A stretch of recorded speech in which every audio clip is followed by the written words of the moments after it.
Before we dive into this video, I feel it's important to give a bit of a preface, much like I do with many of my other videos.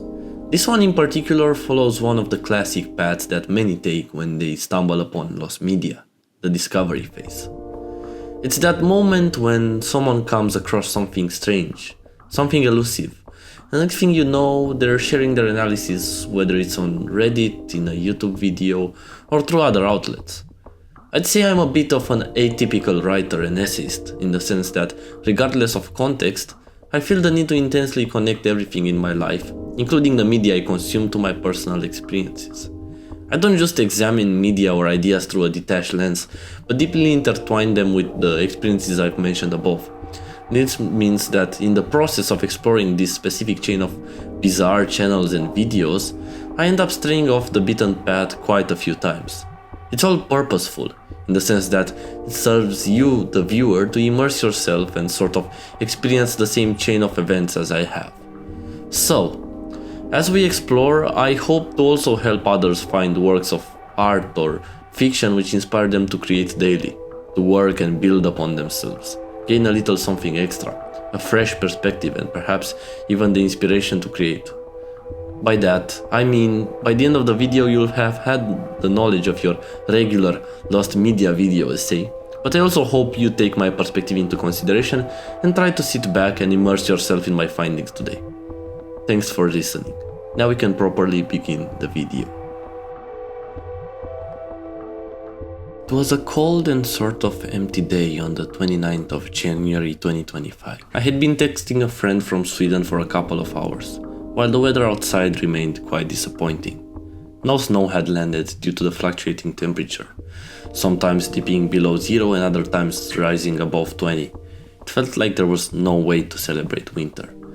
December had passed so fast I had not given it much thought, and as the month of February was approaching, my mind had been focused on exams and not much else. It lingered at the thought of relief and cried at the idea of getting the opportunity to run free again. I had yet to find something to focus my keen sense on. Nothing to write about, nothing lingering on my mind. That period felt like it stifled every bit of creativity I had left. Every idea, an endless desert of no water, no sky, no nothing. After finishing my exams, I went into a depressive stage and kept myself busy playing Silent Hill 2. I think I cried a lot, not only because of the game, but how tense I felt during that time. Yet still, while this somewhat retrieved my necessity for writing, it didn't push it enough. The game was interesting, but it had yet to spark a flicker within me. I had thoughts on it, but felt my experiences weren't unique and as such were meaningless.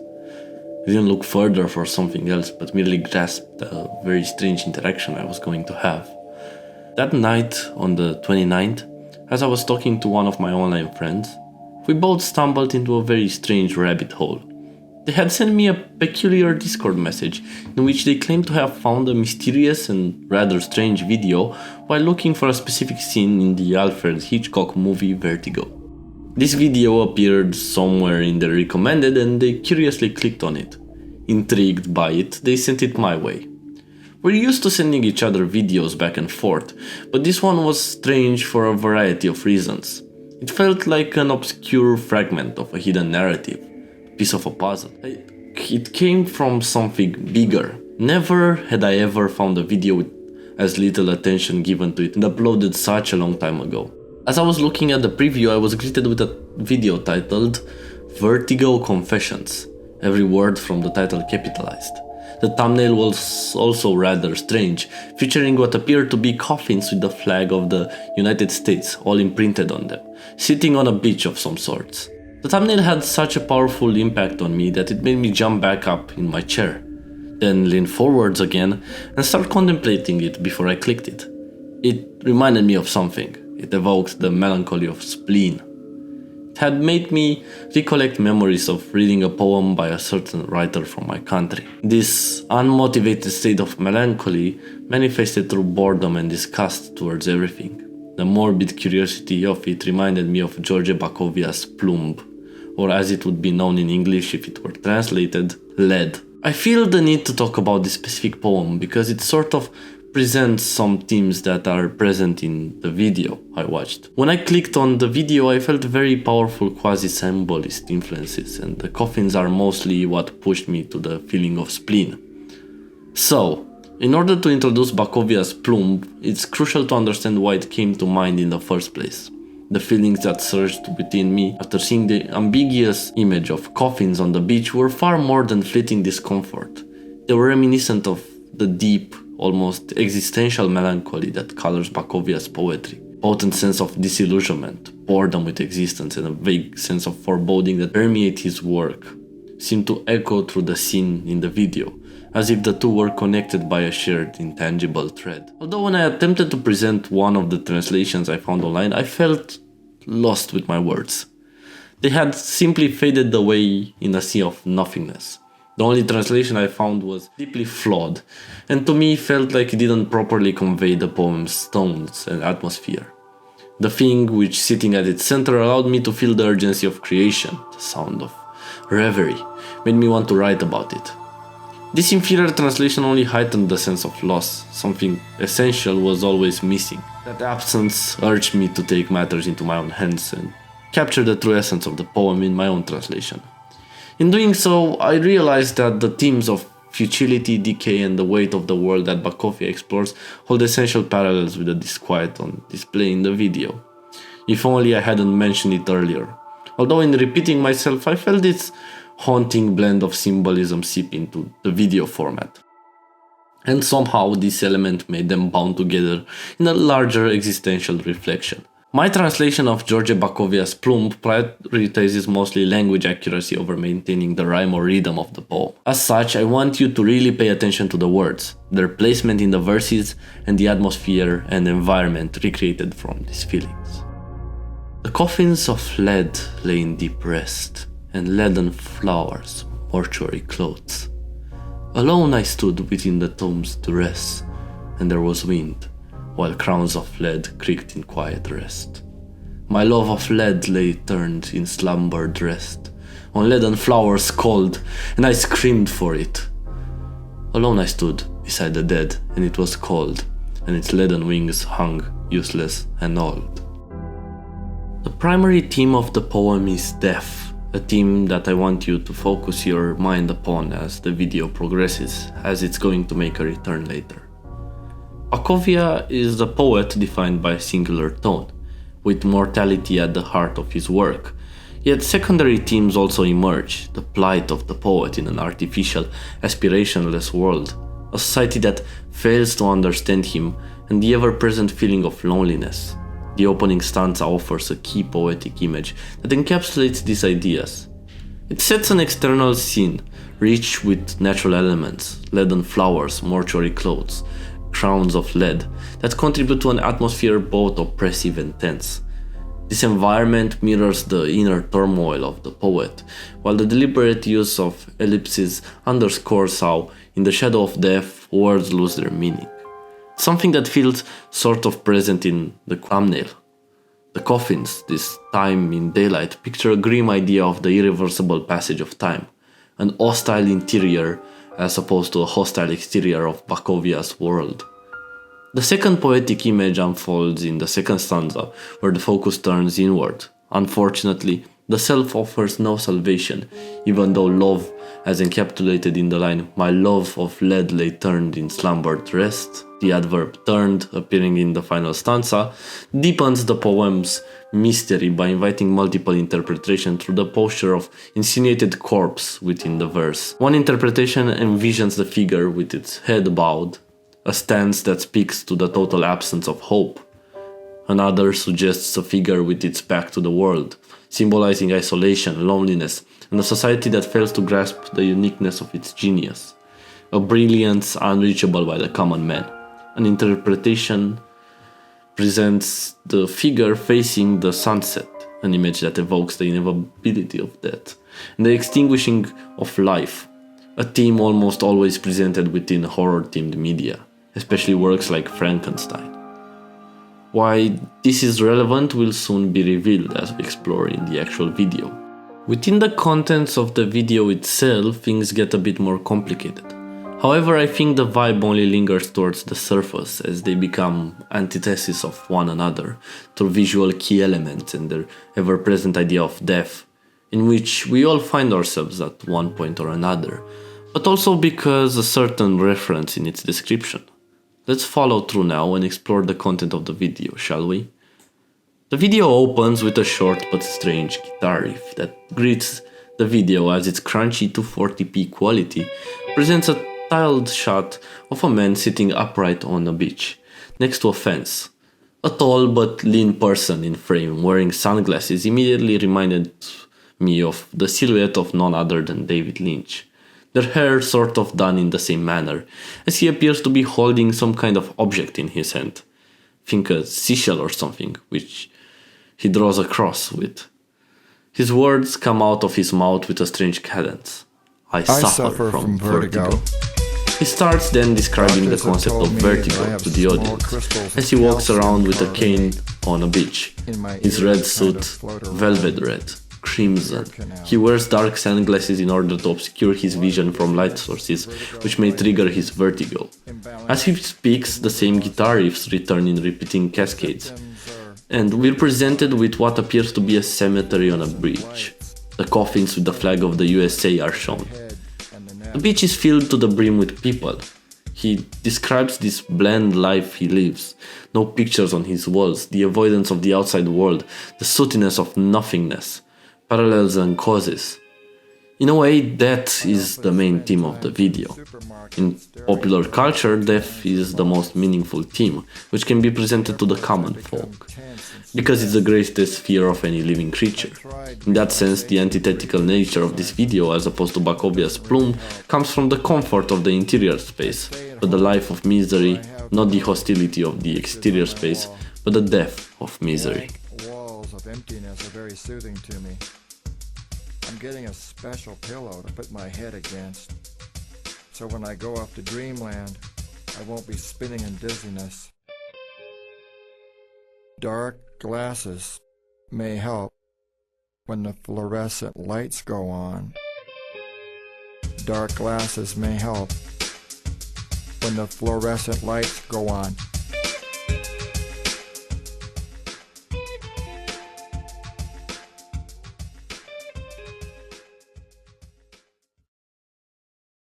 But in order to properly grasp whatever this strange and bizarre video is portraying, we sort of need to dig for it.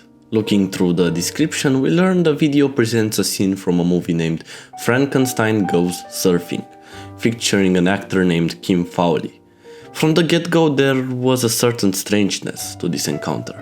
The video only had 2 likes and 160, maybe less views when I last saw it, so at first I decided to go onto the page hosting the video in the hopes of finding some meaning or a link. What I found was a channel called Sexual Frankenstein, which had a trailer for this movie.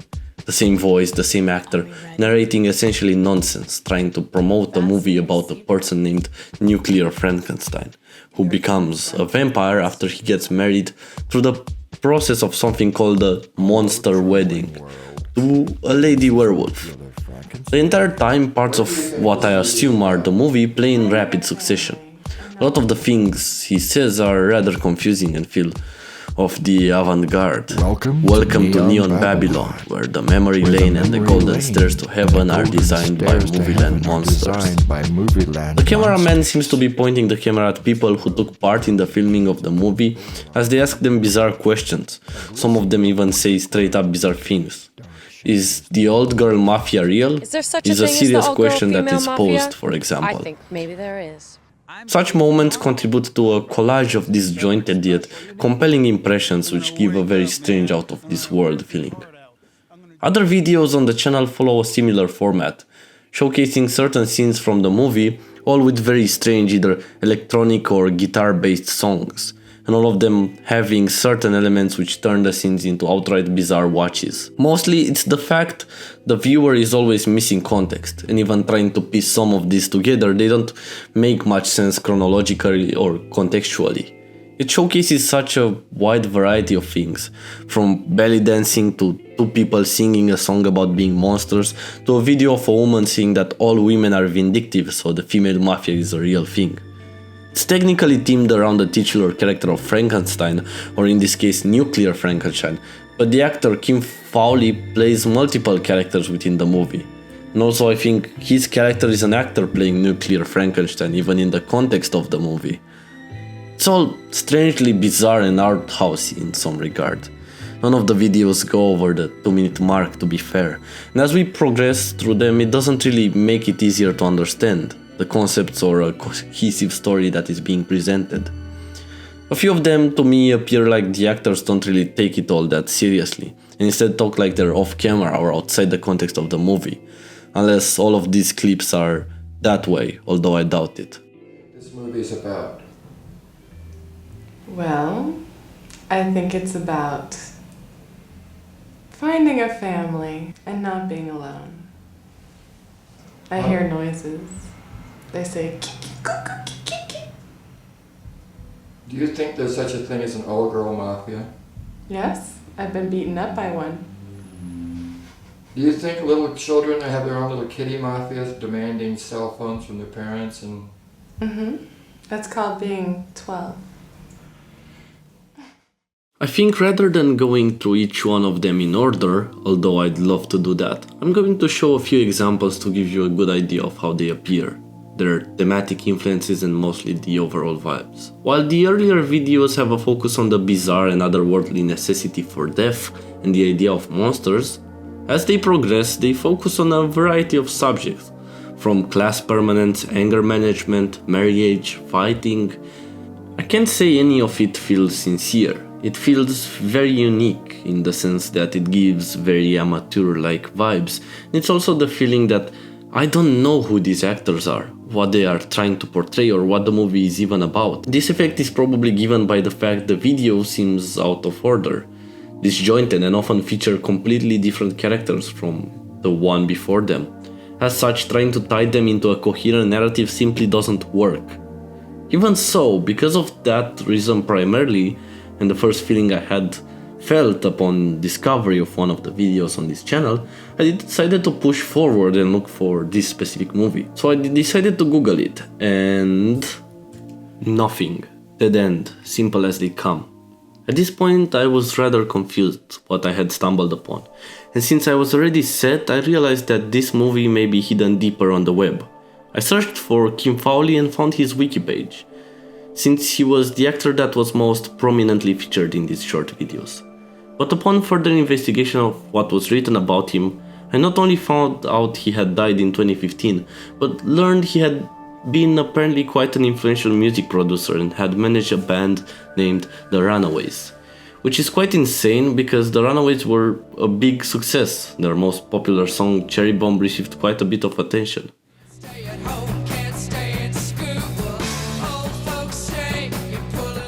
His father was apparently a big actor all throughout the 40s through 70s, and Kim himself was involved with a bunch of big names in the music industry.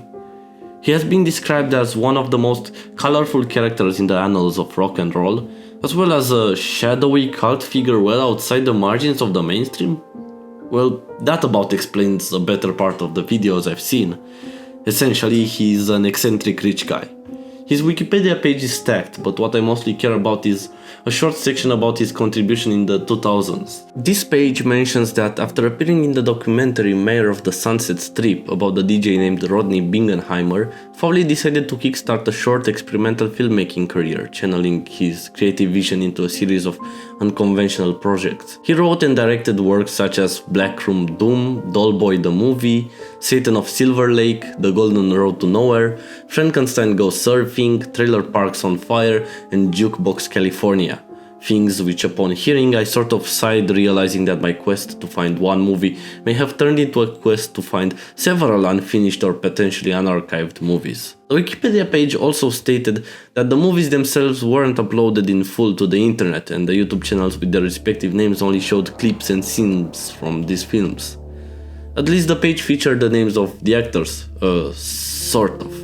They all appeared to be under pseudonyms: Fabulous Miss Wendy, Giddle Partridge, Richard Rogers, Crazy White Man, and a bunch of others.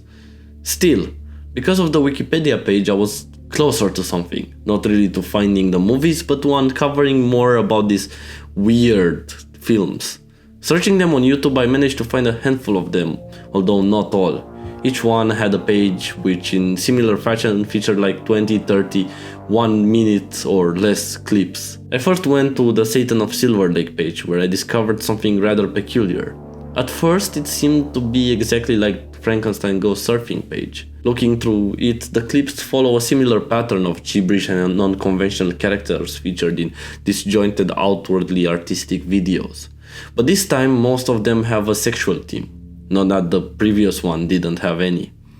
Something catches my eye, one video with 20 million views titled Kitchen Sex Ritual. Now, knowing the context of these movies, this is a rather strange discovery. Has nobody thought about documenting where this video comes from? Clicking on it reveals about what I expect. A woman holding a golf club in a bikini sings about the action of pushing and shoving. The imagery echoes the irreverence of avant-garde movements like Dada and pop surrealism, where the mundane is transformed into a spectacle of subversion.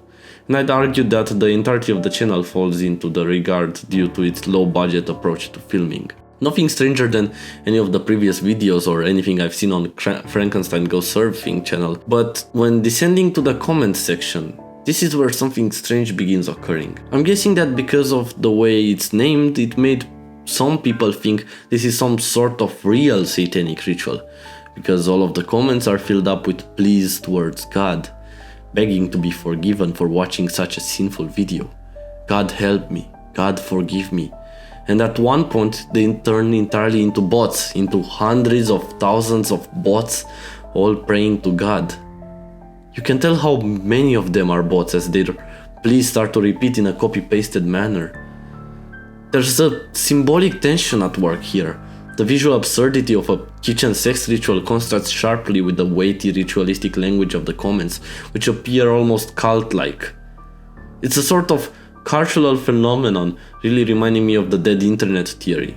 One theory that suggests the rapid extinction of the internet through the creation of artificial commenters and humans that would exist and write in online spaces. This phenomenon not only blurs the line between genuine human expression and algorithmic mimicry in such a way that people start often questioning if human writing is indeed truly human, but it also reflects a broader cultural shift, a descent into a virtual wasteland, where authentic interaction is often supplanted by the echoes of programmed responses. In today's age of AI prevalence, this is one of the scariest sights I could ever see. The screams of those who do not know of God, of those who do not fear Him, of those who do not understand divinity. Pure ones and zeros screaming into a void made up of their own words. The whole concept of something non-sentient screaming to a God it cannot possibly fathom seems like an issue of the church now that I think about it. I wonder what a priest would say in regard to this, or even someone higher in the ladder. I can just wonder, although this poses an interesting question about Kim Fowley himself. His persona and the works he created carry an unmistakable cult-like aura. A lot of his more dubious works are very cultish. Satan of Silver Lake and Frankenstein Goes Surfing both have deeply focused focal points around theming of the occult nature. Ideas built around the symbolism and moral decay of concepts like demons, lust, prostitution, greed, and most importantly death. While doing research for this video, I recall watching a video on one of the channels where Fowley discussed his cancer treatment and the community that surrounded him. His demeanor in that moment was provocative, as it was enigmatic.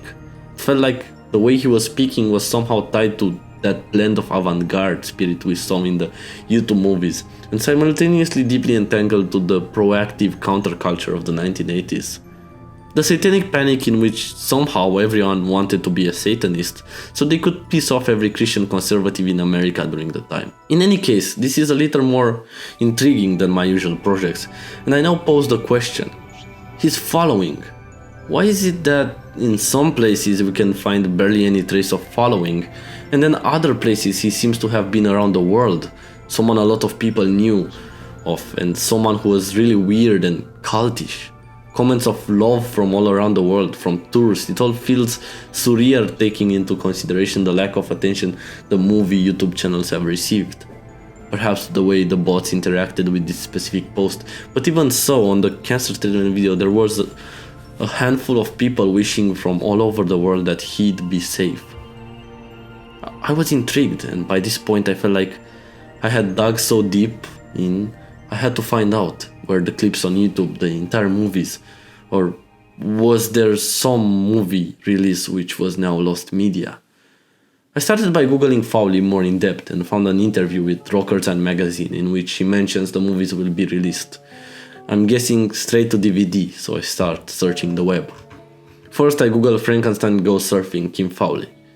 Nothing. I keep coming up empty-handed, but I keep on searching, and upon looking for the information about the Satan of Silver Lake, I come across a picture of Kim in makeup. Very high quality. Picture that looks to be taken backstage. There's a small imprint on it in the bottom right corner. It says Teresa K. Finally, there was a potential lead, so I decided to dig deeper. I looked through the metadata of the picture and got a full name. Teresa Kierkes. A quick Google search revealed that she was a long-established punk photographer, active well before the film in question was made. Everything seemed to check out. So, hoping to learn more, I searched for a way to contact her, and eventually found an email address on her blog. I drafted a message, sent it, and then waited. Days passed, then weeks. 2 weeks to be exact, no response. I was speaking to a friend from the US at one point, and I started explaining to him the situation I was in. I really wanted to write about my findings, but I felt it to be inconclusive to run with this really shallow story. So he suggests, in response to the fact she hadn't answered my email, to message her on her Instagram. I refuse out of politeness and feel like bothering a person that won't read my email will lead me to nowhere. But without my permission, he follows through with it. He messages her before I could protest further. He took matters into his own hands. Well, not exactly without warning. He told me he was going to do it, to which I only replied, "It's a bad idea." That was the extent of my resistance. From here on out, both me and him devised questions to ask this person about the potential whereabouts of the entire movie. Her response was at first unhelpful. When asked if these clips were clips of an entire movie or if it was everything she had filmed on the Satan of Silver Lake, she responded with, "I don't know. I was only the cinematographer. He edited with many different people. They would know. I don't even know who his editor were." She also mentioned that as far as she knew, the only people who might have had a copy of the film were herself and Kim. That of course presented a major issue, since Kim was dead and she didn't seem to have a copy. Or perhaps she was avoiding mentioning it. I really couldn't tell from her wording if that was the case, since she only said the only two people that worked on the filming were her and Kim. So this is a big assumption that we're making. She and Kim were the only ones to potentially have a tape of the entire thing. The more my friend spoke to her, the more cryptic her answers seemed. But to be fair, how else would anyone react to a random message out of the blue asking about an obscure project from 2008?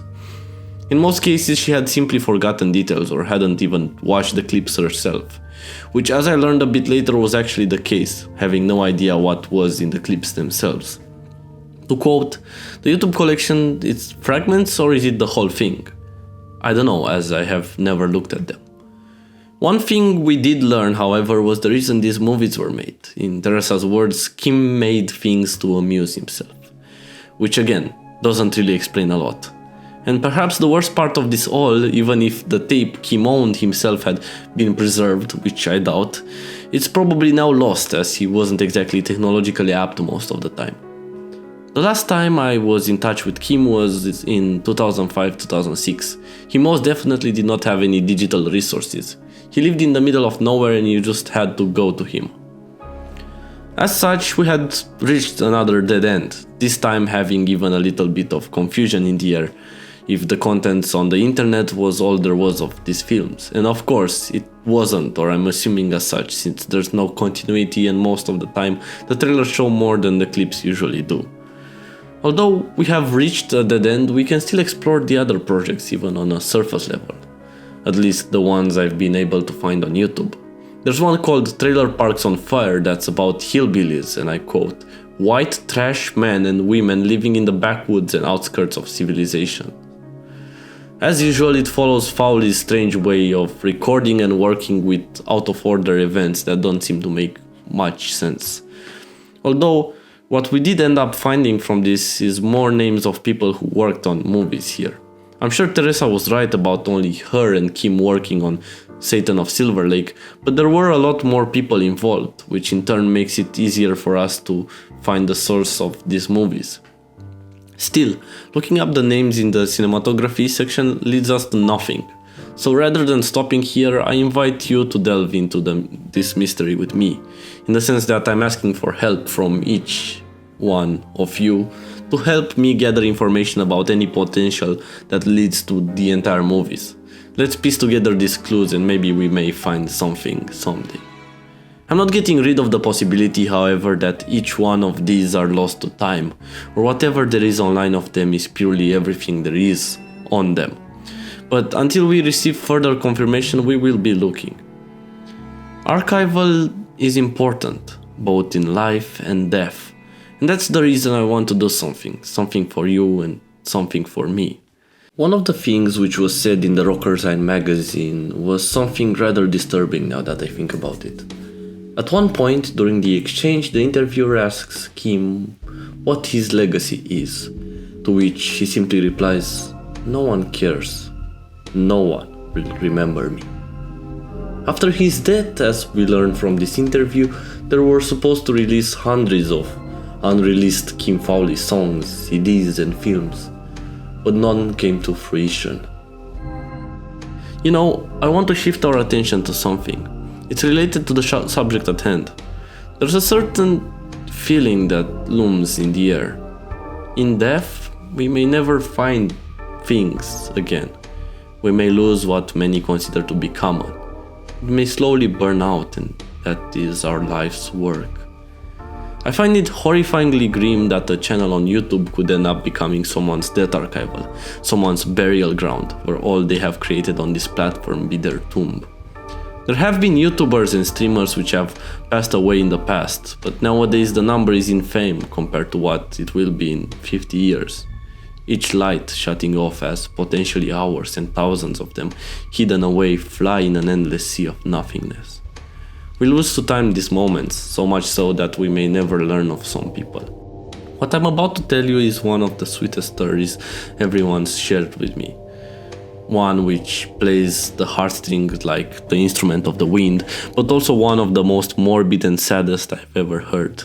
One of grief and sadness primarily. Imagine you have a completely normal life. As an average individual, every moment is bit by bit average. But slowly, but surely you develop a passion for editing, for drawing, for anime, for movies, for anything for that matter. You separate yourself from the common and become unique. An artist, someone who talks about creation, someone who creates, someone with so much soul and passion who works to live and create, who fights to create and bring their audience something of beauty, immense beauty. And you go through life having little to no success in your art, finding an audience, finding a retreat in many but no success in yours. It only does in a few. Stars beyond the horizons of what exists are tragic vessels of light. They shine for an audience yet unknown to us. Creators, workers, people we may never meet or care about. I want to talk about a certain creator named Just a Nosebleed. A creator who I had no relationship to during their life. A creator who recently passed away and a flame of powerfulness was extinguished, where they lay in place a void filled within just 70-something people. A friend of mine, Soma, was closer to this person and he told me the story. With his permission, I wish to pass you the torch of Just a Nosebleed. On the wake of his death, an online friend of his made a server gathering all the people he'd befriended in the online space to reminiscence and write a compilation of letters of love and appreciation to his bereaved parents. He had passed away so fast it led many people to reflect upon their time interacting with this person. He had a 70 subscriber channel, and many people showed up to share fond memories of him, to dedicate their moments and the way he had inspired them. 70 people does not seem like much looking from an outside perspective, but fill a room with those people and suddenly his impact is much more felt among those who cared about him. I guess impact is something I hope to leave behind, if not the memory of my fleeting and merely temporary corpse. This might sound morbid, but I was made familiar with death at a young age when my grandma passed away. I was only 6 or 7, never contemplated an action like suicide, but often I find myself in contemplative periods where I think deeply about the concept of death, taking long walks at night. Winter helps soothe this writing freak inside of me, as the darkness helps me think. Death is a concept which both fascinates the soul and destroys it. The case of Just a Nosebleed is but one out of millions of such people who worked so much and created for those who stood in their audience. Like a fleeting memory of a past they could only recall, his memory will free from them unless they share with others, and with time it will get washed far away, unless other people do so, passing the flame of the next generation, documenting and archiving whatever someone may have done. I often think about the internet. I want to remind you, YouTube was made in 2006-7. I think in 40-50 years we will be seeing the birth of the memorial accounts I've mentioned. Thousands, hundreds of thousands of people dead, thousands of souls unrestful, only their moments to be remembered by who they were in their lives. What I once feared now will turn to truth. These accounts only archiver or who they once were, even like in the case of Kim, being only themselves, with so much left away, thrown out, missing. We are not relevant for now, but imagine who we could be in 100 years' time. Imagine what we mean to so many people, what our creations through videos and such mean to others. Never, not for a second, I want anyone to believe their art is too small to touch other people. Someone told me that, and it played with me for a bit. The phrase is so true that it needn't another word. I could not have said it better. No matter the size, the impact you will have on others is immense. So please, fellow viewers, keep on creating. It's a bit of a frustration, but mostly thoughtfulness. I see it as contemplating work, life, art. I think that since I'm young, all I think about is art, movies, music, creation. I wish this creative flame would not get extinguished by time. Still yet, I be left in thought oftentimes. I understand it. Art is for whenever you have time, and art you shall make even if you don't consider it so. And I wish to keep creating. Just a Nosebleed was such an insanely talented individual. The world lost another one of so many. It makes me so sad. Happy people came together and put so many beautiful things about him in one place. It's hurtful how we felt during this life. The saber fumo was his mascot. He made it by hand himself. According to someone, nothing short of soulful, amusing and incredible as he was in life. I can feel the energy of a person willing to beautifully combine their ideas, their vision. His profile picture was that mascot drawn with a nosebleed. Such a beautiful art style and a beautiful sky. So blue, baby blue, so full of energy. The last artwork he ever made makes me cry. I wonder about the frustrations of this person. Their last artwork, a pile of fumo, stands upon what appears to be his monitor, as a figure depicting a realistic version of Sable breaks through what appears to be his channel through blood, straight from his video. The 70 subscribers sign and puny view number pale compared to the ones in the sidebar. Videos of friends with thousands of views, even videos of Soma. His Baroque video can be seen there. Hurts so much. Bible on the table under the mouse and the detail of the moon. Keep thinking about it. The image is so foreboding, so dark. Can't imagine the pain someone went through to draw what essentially feels like vent art. The last artwork of someone who dies so young. So much potential. I can't. The idea of death, not meaningless, sad, hopeless, but always painful. What we leave behind may live on forever. Please, I beg of you to remember Just a Nosebleed. He's just one of not many, but he meant a lot. His case means a lot. Vitality is such a fragile thing. Some hope to not be forgotten in the sweep of the wind, for they are but a feather in the breeze. I hope thy remembrance be of copper strength, yet not oxidized in the passing winds.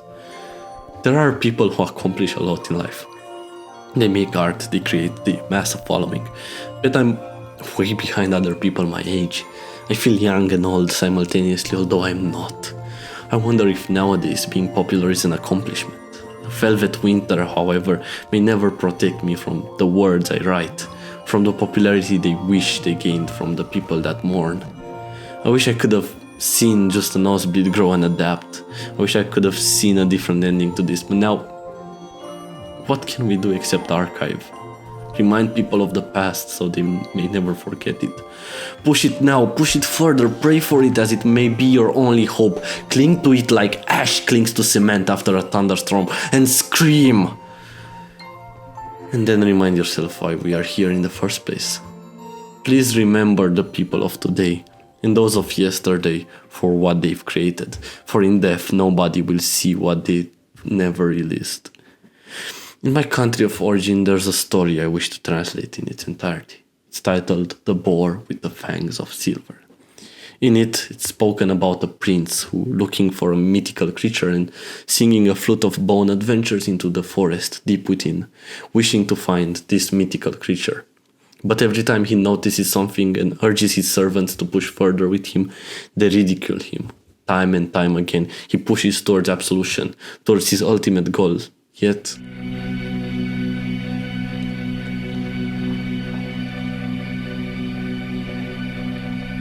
un prinț din Levant,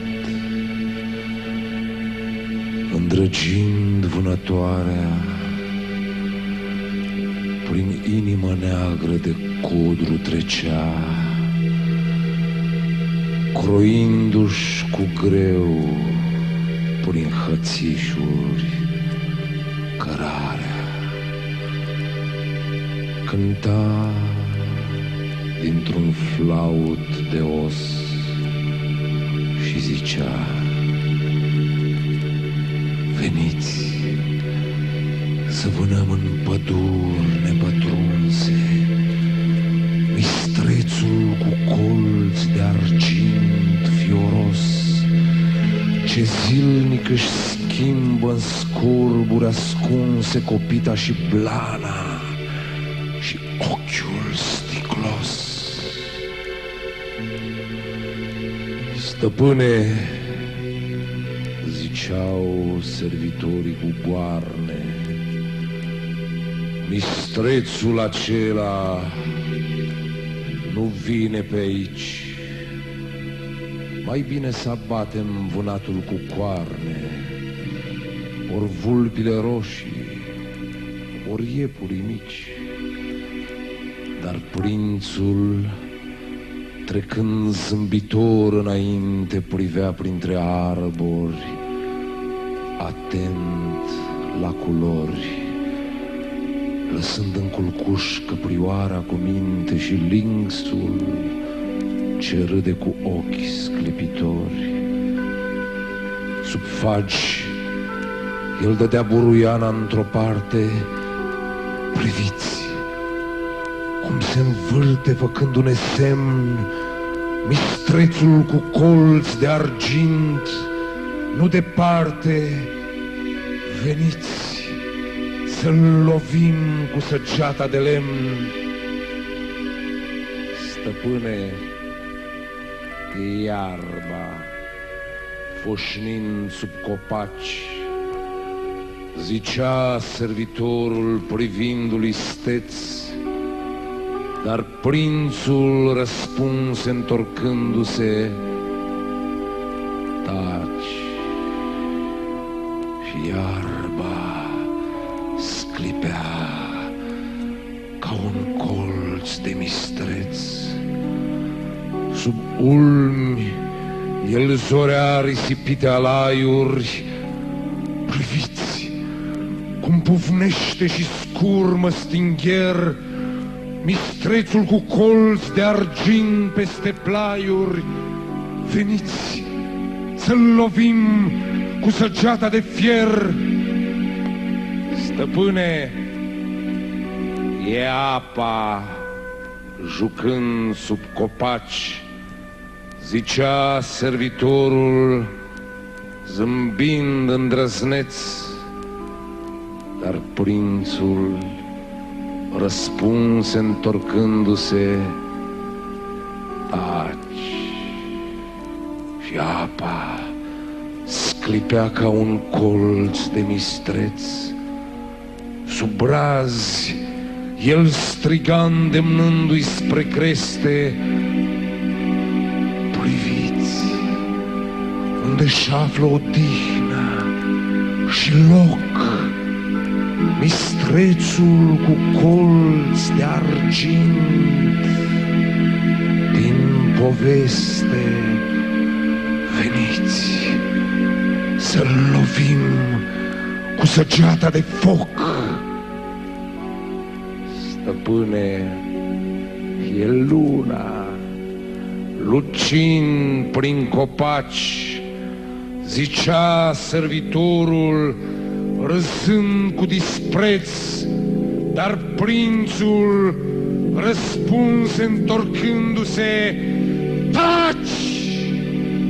Și luna sclipea ca un colț de mistreț, dar vai, sub luceferii palizi ai bolții, cum sta Namurg la izvor a plecat, veni un mistreț uriaș și cu colții îl trase sălbatec prin colbul roșcat ce fiară. Ciudată mă umple de sânge, oprind vânătoarea mistrețului meu. Ce pasăre neagră stă în lună și plânge, ce vește de frunză mă bate mereu. Stăpâne, mistrețul cu colți ca argintul, chiar el te-a cuprins grohăind sub copaci. Ascultă cum latră copoi gonindu-l, dar prințul răspunse întorcându-se, taci, mai bine ia cornul și sună într-una, să suni până mor către cerul senin. Atunci a sfinți după crește-te luna și cornul sună.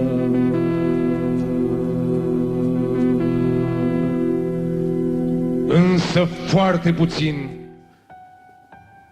He never achieves it. And as he finally gets to meet the boar, with a swift attack his fangs of silver penetrate him and kill him almost in an instant, leaving him to bleed out. In his last moments, his servants don't even recognize that was indeed the boar with the fangs of silver, and instead tell him it was a boar with fangs like silver. As he dies, he asks them to sound the horn, but it doesn't sound for long. We bear life, be it ever maliciously wonderful. The prince is every single one of us, all who create, all who lust for creation and divine absolution. In death, short is the morning of those brightest stars, and die you have under them, just under Venus's gaze. Remember those next to you, write about them and fight for their archival, for they may one day become the library of Alexandria, or burn like the flame of Hades.